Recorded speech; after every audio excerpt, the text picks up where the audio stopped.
Vivemos hoje um tempo em que a sociedade ela está se remanejando, procurando mais meios para defender pautas de igualdade, meio ambiente, de valores sociais necessários. Em que pese a influência de ideologias nessa área, tornar a sociedade cada vez mais fraterna é um nobre dever do homem civilizado.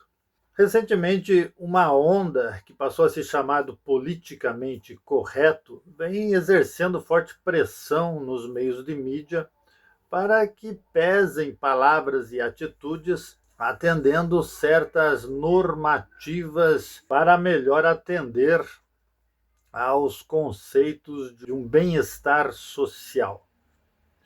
Os quadrinhos não foram diferentes. E recentemente Maurício de Souza, o criador da Turma da Mônica, ele determinou que a Mônica não mais agredirá o Cascão e o Cebolinha com o seu coelho. Ela vai girar o coelho, como fazia, mas não passará as agressões que deixavam o Cebolinha e o Cascão com os olhos roxos.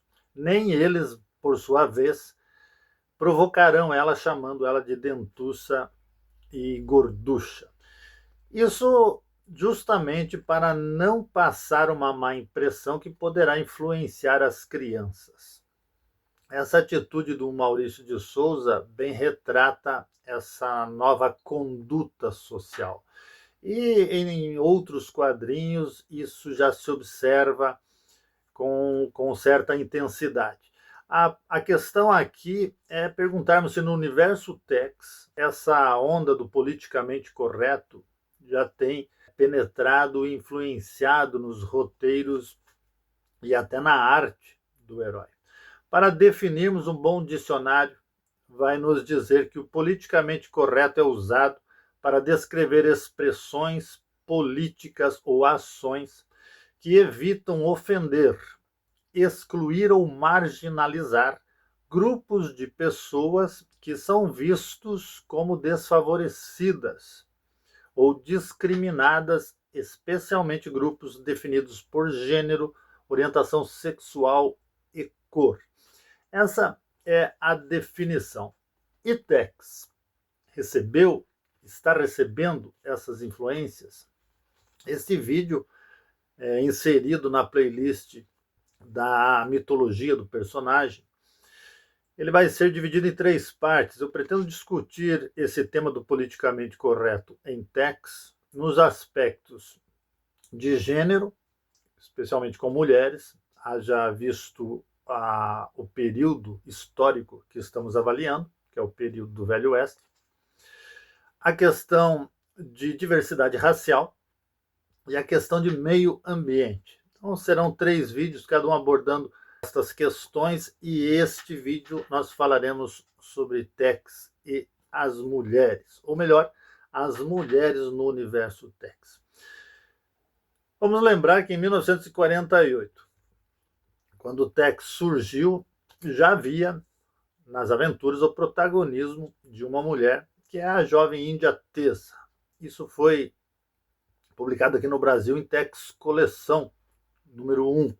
Nesta aventura, a personagem Tessa se apresenta com o estereótipo da mulher dos anos 40, com a fragilidade e submissão que se apresentava na época. Mas é bem verdade que Tessa ela tem uma impetuosidade mais acentuada, o que já denota que Gianluigi Bonelli, à frente de seu tempo, mexia com essas questões. Recentemente, a Tessa foi revisitada nas aventuras de Tex Willer, as aventuras de Tex quando jovem. E nós vemos uma Tessa bem mais impetuosa e corajosa nessas páginas, justamente por ter sido escrito, por serem escritos mais recentes. Um exemplo é que no Tex Willer número 8, A Prisioneira, Tessa chega a sofrer torturas pelo cruel general Ortega, que queima os seus pés, e ela ainda assim não revela onde encontra-se o Ouro dos Pawnees.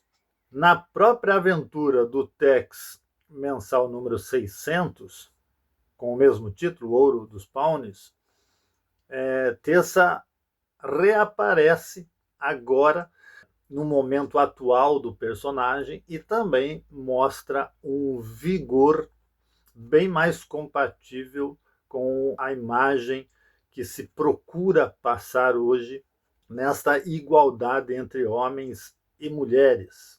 Dentro do universo de Tex, as mulheres sempre apareceram e não poderia ser diferente, porque em um quadrinho que propõe uma série de aventuras numa época conturbada do Velho Oeste, é necessário colocar todos os elementos sociais normais da época. Então, a interação com mulheres vai ser inevitável, assim como com índios, mexicanos e os grupos que promoviam a convulsão social daquela época. E as mulheres, elas se apresentaram ao longo das aventuras do Tex, desde antigamente, como vilãs muito fortes e também como heroínas com o seu devido protagonismo.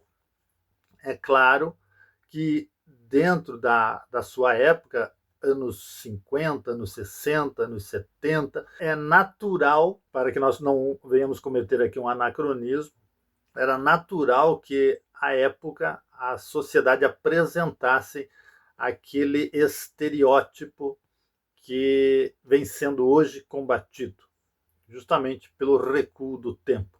Mas, com o passar do tempo, salvo algumas exceções que se apresentam no universo Tex, o protagonismo das mulheres é mais acentuado.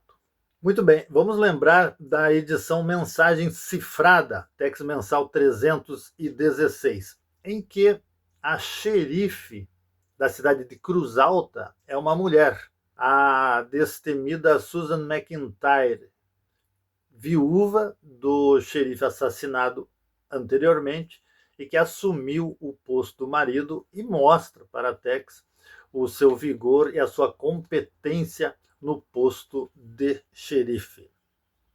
Outra característica que temos nas aventuras de Tex é o seu paralelo histórico, as suas visitações a acontecimentos históricos reais. Pois bem, para citar apenas 2 exemplos, eu vou citar aqui a presença da personagem real Martha Jane Cameron, que é a famosa Calamity Jane, que se apresenta em A Mão do Morto, no Tex 495.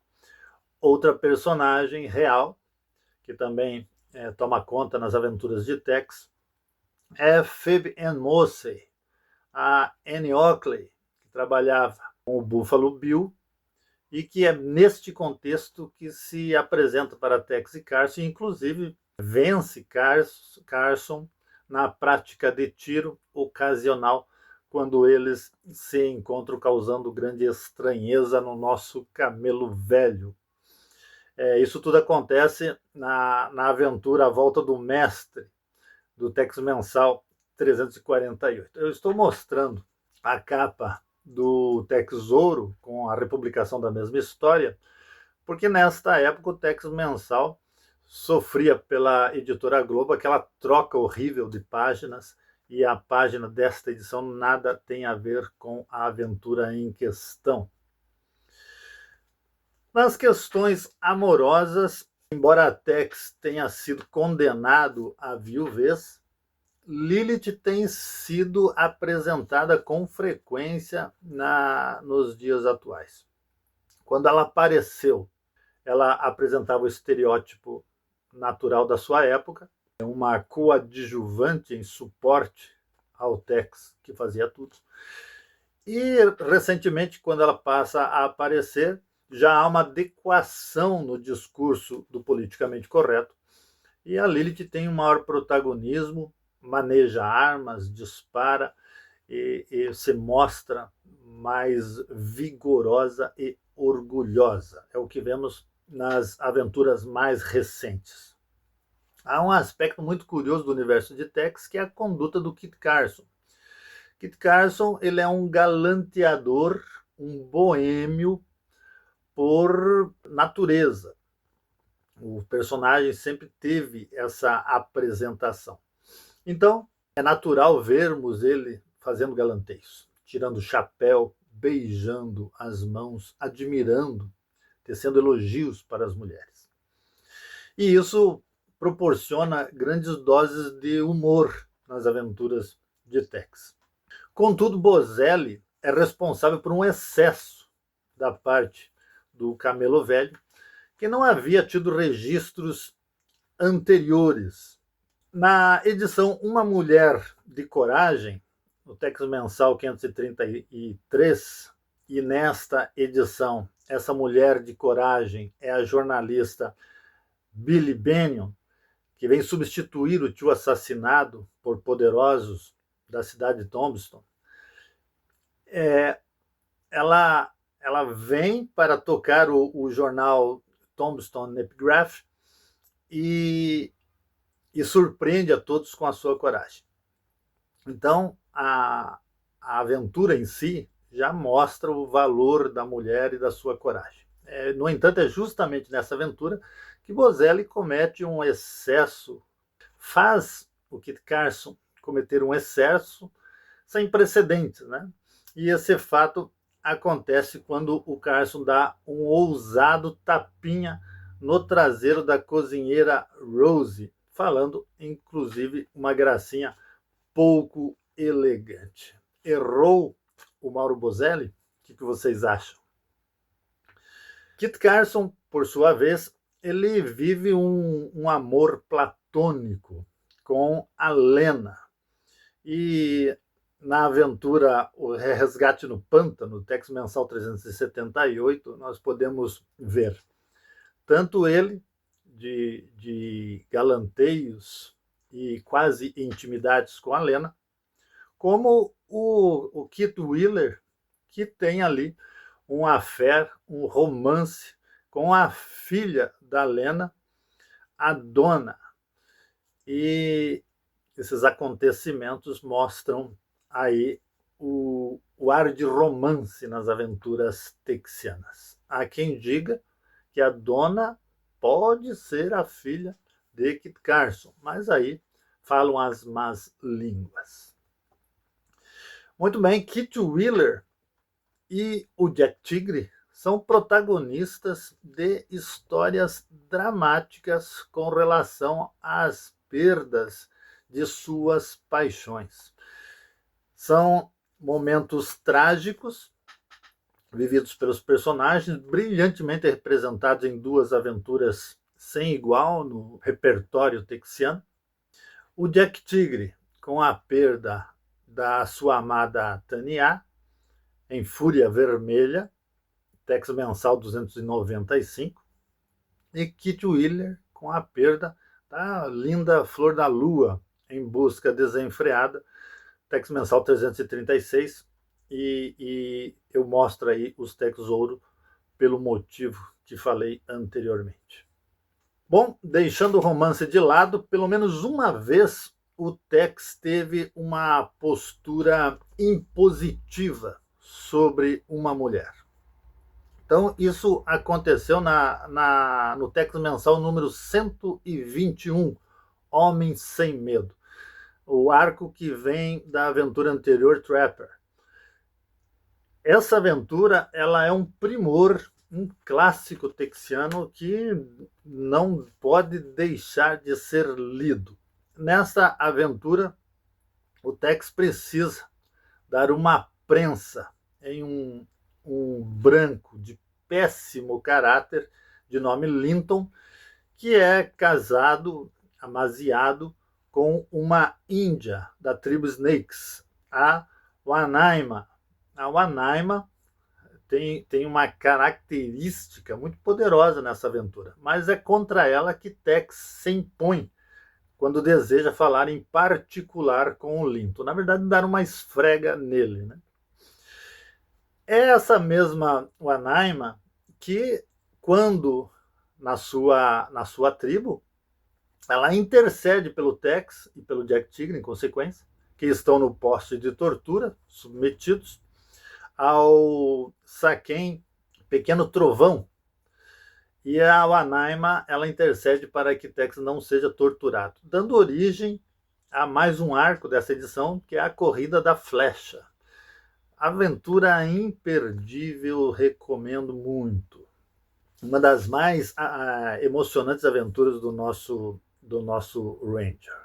Bom, para finalizar este vídeo, eu quero falar aqui de um erro grosseiro na mitologia de Tex. Nós sabemos que o Tex ele tem por postura defender as mulheres com unhas e dentes, e ele fica visivelmente mais irritado quando algum excesso ocorre com as mulheres.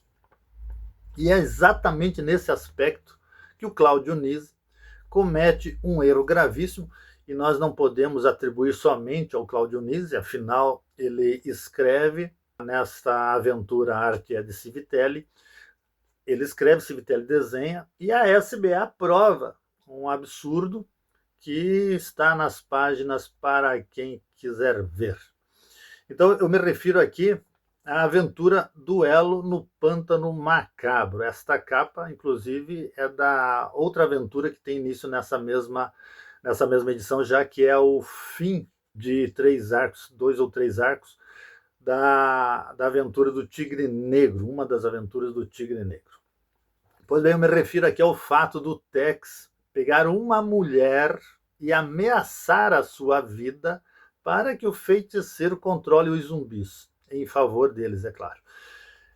Tex usa esse artifício como blefe, isso fica bem claro para quem está lendo. Mas quem conhece o Ranger sabe que ele jamais utilizaria um artifício desse, um artifício tão baixo que ele tem condenado tanto em tantas outras aventuras. Então Tex jamais usaria uma mulher como escudo, ameaçando-a de dar um tiro na cabeça dela. Então esse foi um erro grosseiro contra a mitologia de Tex, e eu deixo aqui para encerrar essa rápida análise. É claro que há muitas outras aventuras em que nós poderíamos fazer análises nesse sentido, mas eu não quero, obviamente, deixar o vídeo longo demais. Precisamos analisar as aventuras do Tex entendendo o período em que a aventura ocorre, mais ou menos 1880. Vamos estipular essa data como base.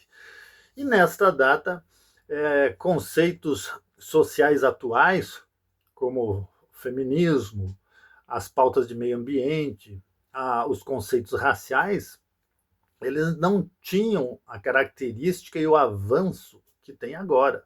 O meio ambiente praticamente não existia. O aspecto de feminismo certamente não existia, não era discutido neste patamar. E já as diversidades raciais, essas sim eram discutidas, mas de forma muito grosseira, muito simplista. Então nós poderemos fazer essas análises desde que mantenhamos o entendimento da época em que Tex vive. Se nós observarmos pautas de hoje introduzidas nas aventuras de Tex, nós estaremos vendo um anacronismo desnecessário e inadequado.